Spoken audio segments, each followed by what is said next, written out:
Les 7 jours avant le 24 décembre, l'Église entoure chaque soir le Magnificat, le cantique de Marie d'une antienne ô.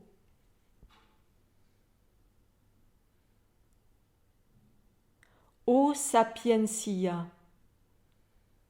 ô Adonai, ô radix,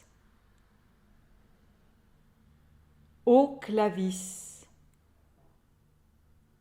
ô oriens, ô rex, ô Emmanuel. Héros, je serai là. Crasse, demain. Demain je serai là. C'est toute l'espérance de l'Avent. Dieu vient nous rencontrer. Dieu vient nous sauver. Aujourd'hui, 18 décembre, l'Église chante l'antienne Ô Adonai.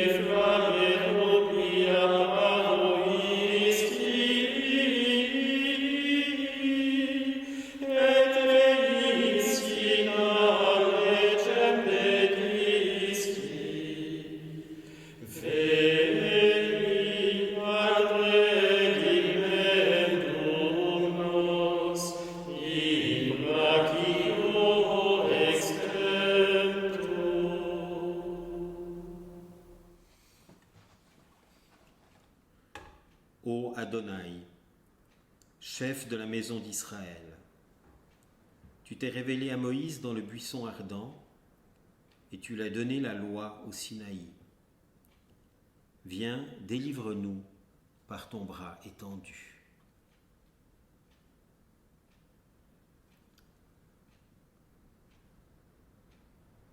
En ce jour du 18 décembre,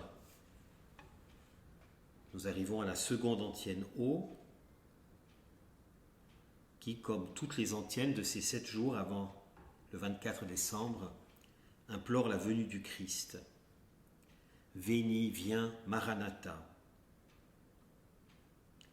Aujourd'hui, nous nous adressons au Christ sous le nom d'Adonai. Adonai, chef de la maison d'Israël. Je peux me tromper, mais je n'ai aucun souvenir qu'à un moment de la liturgie, un autre moment de la liturgie, on s'adresse à Jésus en utilisant ce vieux nom de Dieu issu de l'Ancien Testament, Adonai. Adonai veut dire « mon Seigneur ». C'est l'un des noms donnés à Dieu dans l'Ancien Testament. En invoquant Jésus par ce nom, la liturgie affirme avec force sa divinité. Dans le mystère de la Trinité, il est avec son Père et avec l'Esprit Saint, l'Adonai, invoqué par les Saintes Écritures. Combien ce que nous disons là est important. Quand Jésus vient habiter parmi nous en prenant notre chair, notre condition, notre nature humaine, ce n'est pas un bout de divinité qui vient parmi nous, c'est en Jésus, Dieu, dans la totalité de son mystère, de son existence.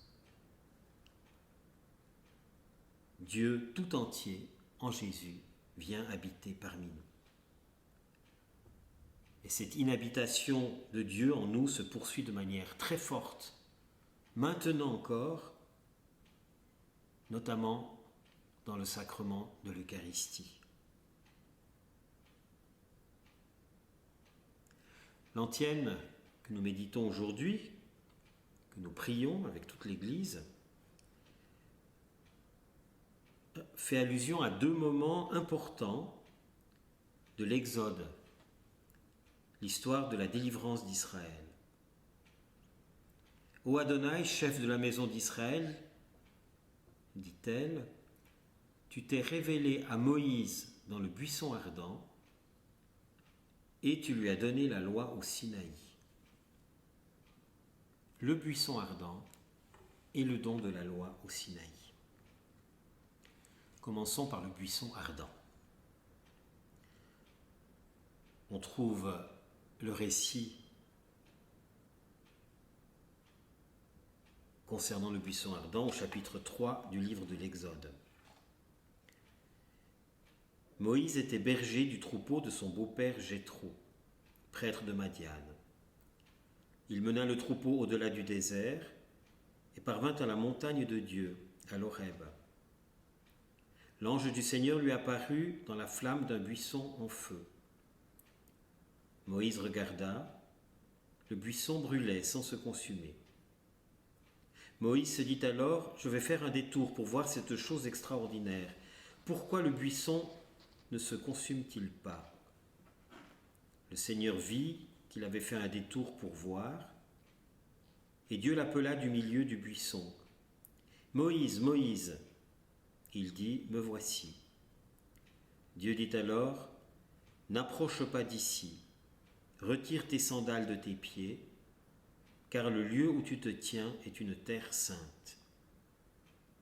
Et il déclara, je suis le Dieu de ton père, le Dieu d'Abraham, le Dieu d'Isaac, le Dieu de Jacob. Moïse se voila le visage, car il craignait de porter son regard sur Dieu. Moïse retire ses sandales, se voile la face, pas de doute, il se trouve devant le mystère du Dieu absolu, du Dieu 3 fois saint, devant le seul qu'on doit adorer. Or, cette révélation, cette rencontre de Dieu dans le buisson ardent, ou plus exactement la rencontre que Dieu fait de Moïse en étant présent dans le buisson ardent, a un but bien précis. Dieu veut envoyer Moïse libérer son peuple d'Égypte. Continuons la lecture du passage. Le Seigneur dit, j'ai vu la misère de mon peuple qui est en Égypte, et j'ai entendu ses cris sous les coups des surveillants. Oui, je connais ses souffrances. Je suis descendu pour le délivrer de la main des Égyptiens et le faire monter de ce pays vers un beau et vaste pays, vers un pays ruisselant de lait et de miel, vers le lieu où vivent le Cananéen, le Hittite, l'Amorite, le Périzite, le Hivite et le Jébuséen. Maintenant le cri des fils d'Israël est parvenu jusqu'à moi, et j'ai vu l'oppression que leur font subir les Égyptiens. Dieu veut libérer son peuple. C'est ça le vouloir profond de Dieu, libérer. Voilà ce qu'évoque à ce moment la mention de la révélation de Dieu au buisson ardent. Et c'est bien aussi ce que demande l'antienne de ce jour,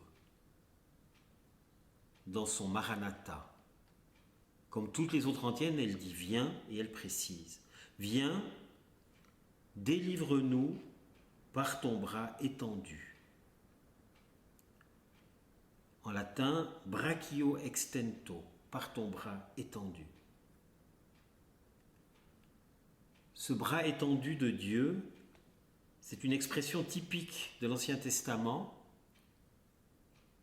quand il parle de la libération de l'esclavage d'Égypte. Prenons 2 exemples. D'abord le psaume 135, les versets 11 et 12. On parle de Dieu, bien sûr. Il fit sortir Israël de leur pays, éternel est sa miséricorde, à main forte et à bras étendus, éternel est sa miséricorde. Ou bien encore en Jérémie, chapitre 32, verset 21. Tu fis sortir ton peuple Israël du pays d'Égypte par des signes et des prodiges, à main forte et à bras étendus. Vous voyez, l'antienne reprend exactement cette expression. Toute l'antienne est une invocation à Dieu, Adonai, Jésus, qui vient nous libérer. Venons-en maintenant à la deuxième évocation de l'antienne, le don de la loi au Sinaï. L'antienne disait « Et tu lui as donné la loi au Sinaï ». Le don de la loi, c'est sans doute, dans la tradition juive, l'événement principal de l'Exode.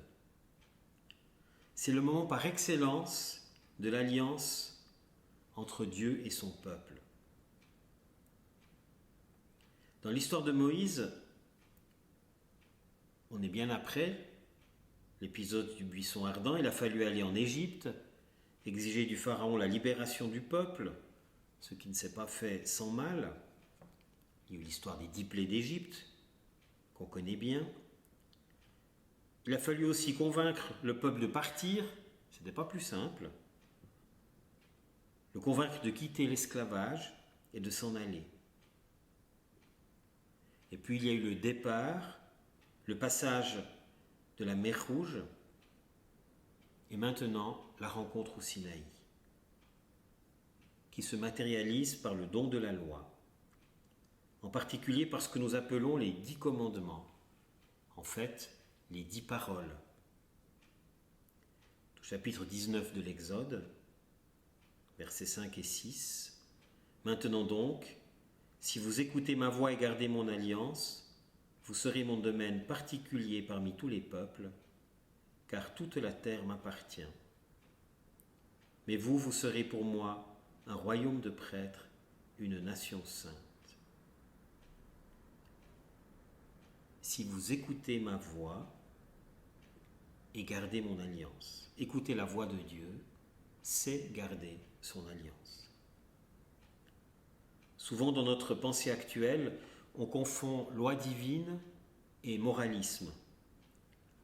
Je pense qu'on a tous été victimes de gens qui nous expliquaient ce qu'il est permis de faire, aussi ce qui est interdit de faire, en adaptant tellement les normes à leurs propres préjugés que cela en devient insupportable. Les règles qu'on nous énonce nous enferment, nous empêchent de vivre. Eh bien, il en va tout autrement de la loi de Dieu, du moins telle qu'elle est vue dans l'Ancien Testament, et finalement dans toute la Bible. La loi de Dieu, en orientant notre vie, nous libère, c'est-à-dire nous aide à devenir plus humains en nous libérant de nos enfermements pour nous ouvrir aux autres. Une sorte de grande ouverture que donne la loi.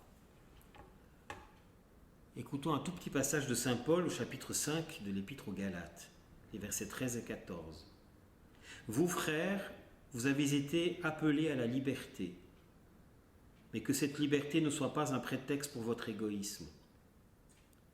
Au contraire, mettez-vous par amour au service les uns des autres. » C'est ça le but de la liberté.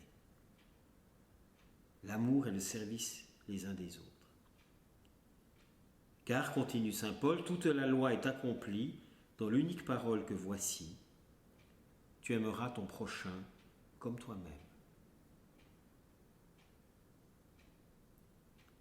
La loi est moralisme insupportable lorsqu'elle se réduit à l'application de règles à prise d'avance. Par contre, elle est libératrice lorsqu'elle nous apprend à mieux aimer. Vous avez un psaume, le psaume 118, qui est une immense contemplation, chant d'amour à la loi de Dieu.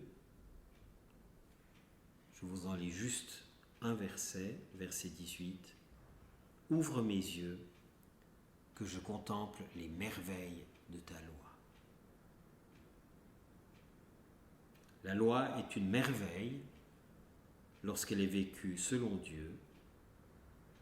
Elle est libératrice lorsqu'elle nous apprend à aimer vraiment.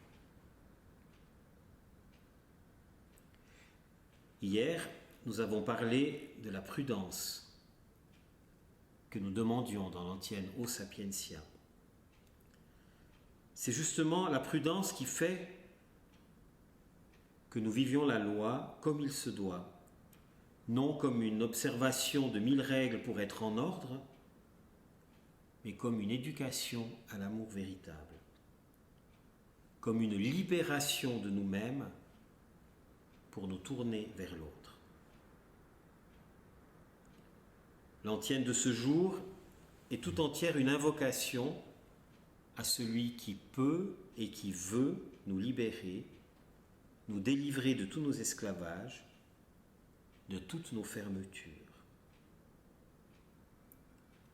Ô Adonai, chef de la maison d'Israël, tu t'es révélé à Moïse dans le buisson ardent et tu lui as donné la loi au Sinaï.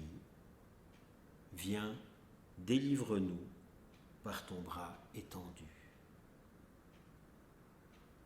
Réécoutez la beauté de cette antienne en reprenant le chant grégorien au début de cette vidéo.